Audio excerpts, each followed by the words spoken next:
कृत्रिम बुद्धिमत्ता आणि बनावट अवतार एक वाढता धोका. आजच्या युगात कृत्रिम बुद्धिमत्ता आपल्या जीवनात खूप घुसली आहे. त्याचा वापर अनेक क्षेत्रात होत असला तरी त्याचा गैरवापरही होत आहे. त्यातील एक प्रमुख उदाहरण म्हणजे बनावट अवतार तयार करून लोकांना फसवणे.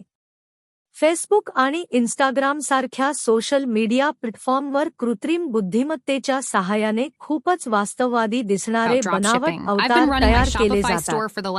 या अवतारांना मनुष्यच आहे असे वाटते आणि ते खरे लोक असल्याचा भास देतात. या अवतारांना खरे लोकच असल्याचे वाटावे म्हणून त्यांच्याकडून पोस्ट, कमेंट्स आणि मेसेजेस पाठवले जातात. कसे होते हे शक्य? डीपफेक तंत्रज्ञान. या तंत्रज्ञानाच्या सहाय्याने कोणत्याही व्यक्तीचे चेहरे बदलून त्याला इतर कोणत्याही व्यक्तीच्या शरीरावर बसवता येते.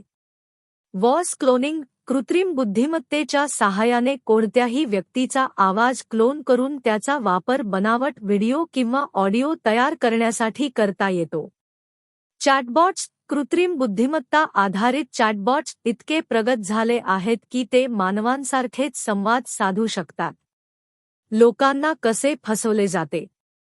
सामाजिक इंजिनिअरिंग. बनावट अवतारांच्या मदतीने लोकांचा विश्वास संपादन करून त्यांच्याकडून पैसे किंवा वैयक्तिक माहिती मिळवली जाते.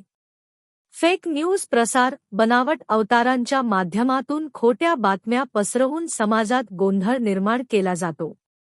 राजकीय हस्तक्षेप. निवडणुकांमध्ये बनावट अवतारांचा वापर करून मतदानावर प्रभाव टाकण्याचा प्रयत्न केला जातो. या धोक्यापासून कसे वाचावे? सावध रहा. कोणत्याही ऑनलाईन व्यक्तीवर सहज विश्वास ठेवू नका. माहितीची सत्यता पडताळून पहा. कोणतीही माहिती शेअर करण्यापूर्वी तिची सत्यता पडताळून पहा. सुरक्षित पासवर्ड वापरा. मजबूत पासवर्ड वापरा आणि त्याची वेळोवेळी बदलत रहा.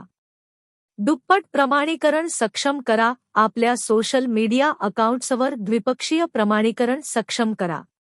निष्कर्ष. कृत्रिम बुद्धिमत्ता हा एक शक्तिशाली साधन आहे, परंतु त्याचा गैरवापर होण्याची शक्यताही नाकारता येत नाही. बनावट अवतारांचा धोका वाढत असल्याने आपण सावध राहणे आवश्यक आहे. नोट: हा केवळ एक छोटा रिपोर्ट आहे. या विषयावर अधिक सखोल माहिती मिळवण्यासाठी आपण इंटरनेटवर शोध घेऊ.